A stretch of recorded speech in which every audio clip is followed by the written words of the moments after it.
They are toast, and they know it. Or at least, soon enough, they will know it. And we have only just begun to hunt, dismantle, demoralize, destroy, and defeat their capabilities, just 4 days in. And Iran will be able to do nothing about it. B-2s, B-52s, B-1s, Predator drones, fighters, controlling the skies, picking targets. Death and destruction from the sky, all day long. We're playing for keeps. What is your message to Iran's allies, namely Russia and China, who have called for an immediate end to hostilities?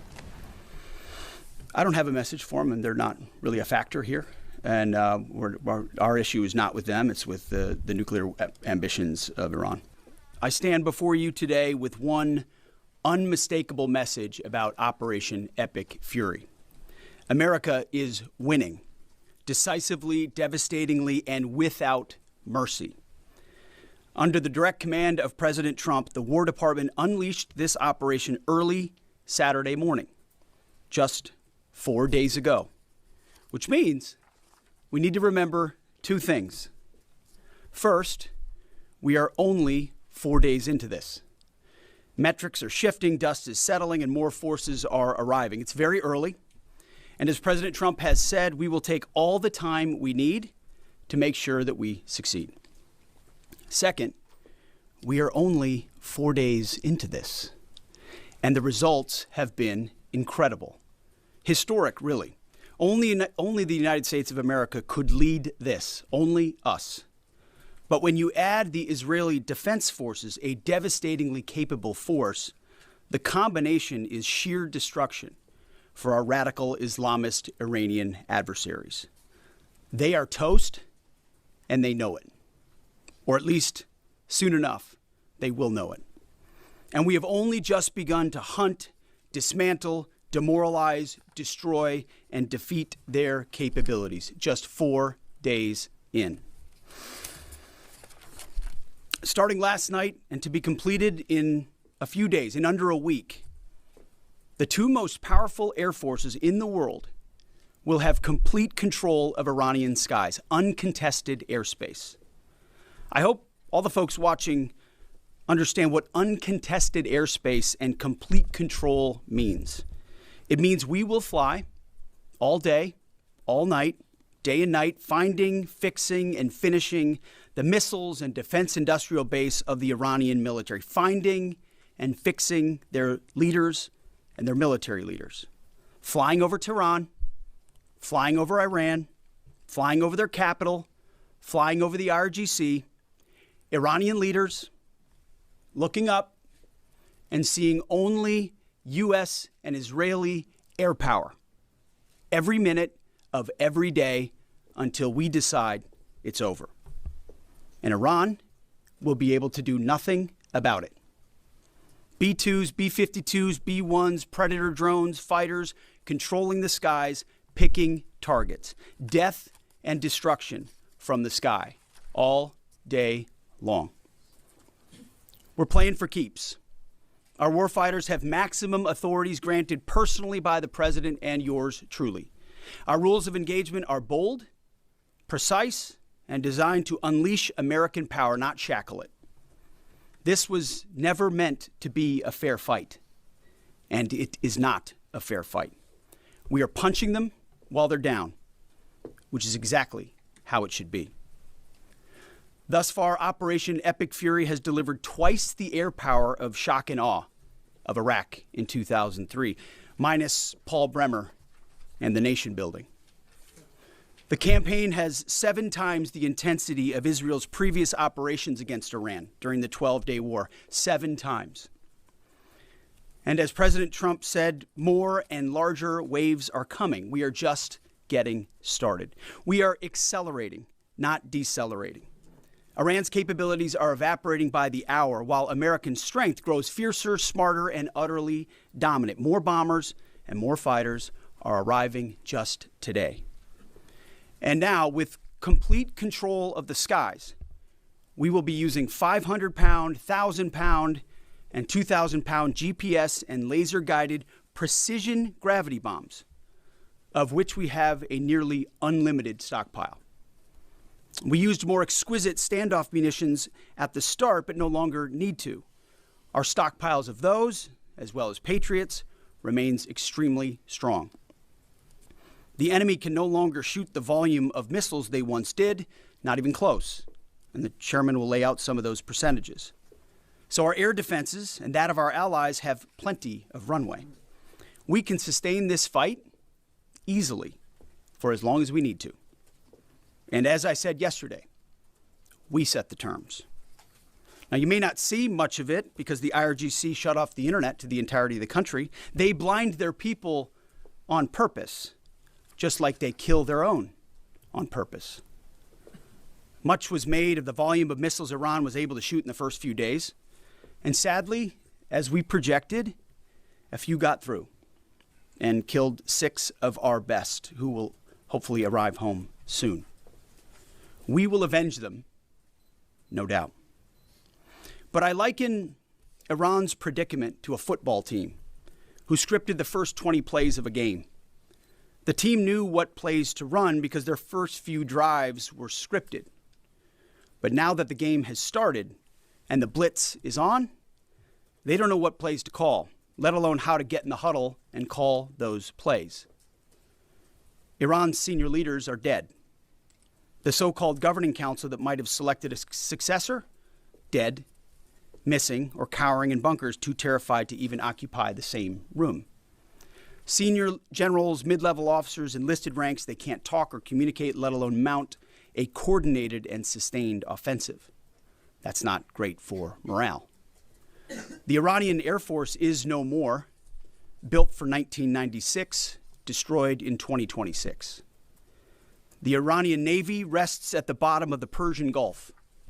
Combat ineffective, decimated, destroyed, defeated, pick your adjective. In fact, last night, we sunk their prize ship, the Soleimani.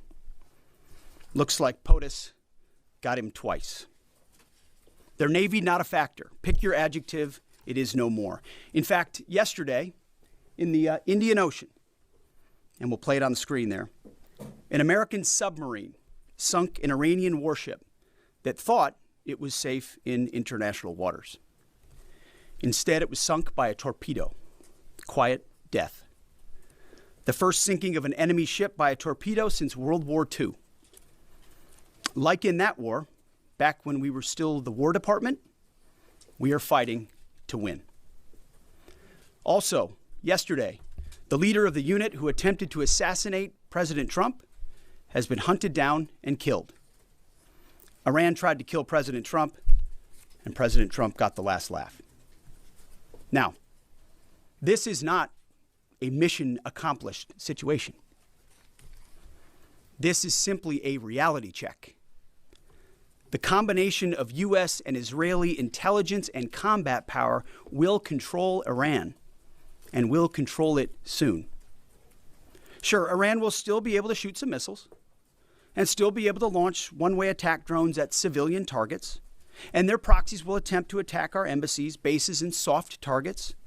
They are terrorists, after all, and they need to target civilians because they can't fight toe-to-toe. But we will find them, and we will kill them. This is what the fake news misses. We've taken control of Iran's airspace and waterways without boots on the ground. We control their fate. But when a few drones get through or tragic things happen, it's front page news. I get it. The press only wants to make the president look bad, but try for once to report the reality. The terms of this war will be set by us at every step. As I said Monday, the mission is laser focused. Obliterate Iran's missiles and drones and facilities that produce them, annihilate its navy and critical security infrastructure, and sever their pathway to nuclear weapons. Iran will never possess a nuclear bomb, not on our watch, not ever. And this is why President Trump's moral clarity on Iran today is so vital. Unlike the past, where vague red lines and endless negotiations let Iran fund terror and inch ever so slightly toward a bomb, this president sees the threat plainly and acts decisively. No more half measures especially when Iran is at its weakest. No more letting Tehran play for time while our people pay the price. His leadership ensures that we finish what we start and that we protect our warfighters by crushing the enemy before they can strike again. Our offensive operations, refined through months of relentless preparation, are unstoppable. And our defensive efforts are unprecedented. We have from the start put the protection of our troops ahead of everything else.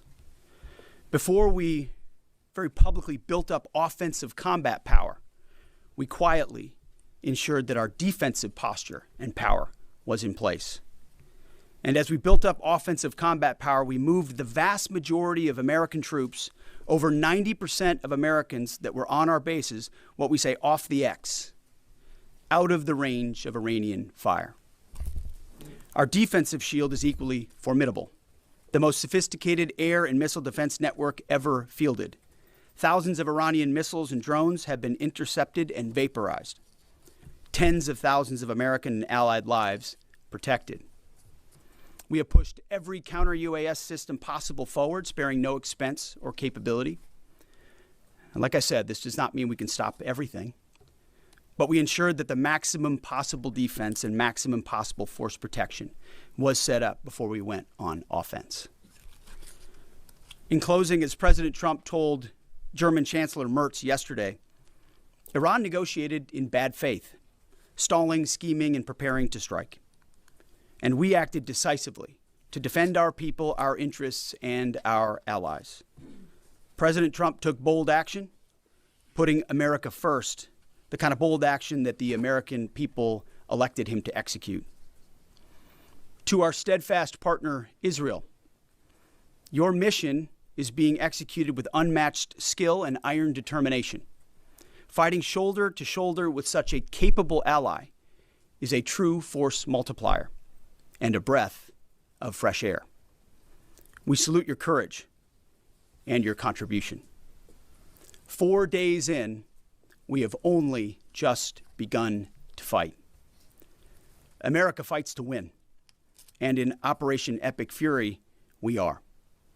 May God's providence cover and protect our troops always.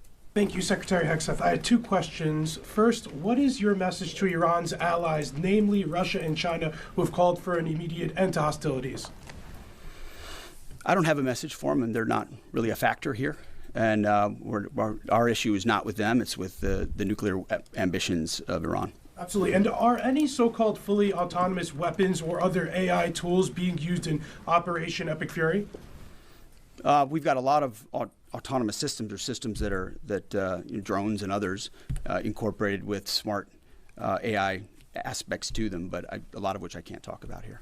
Yeah. Yellow, right there. Yes, ma'am.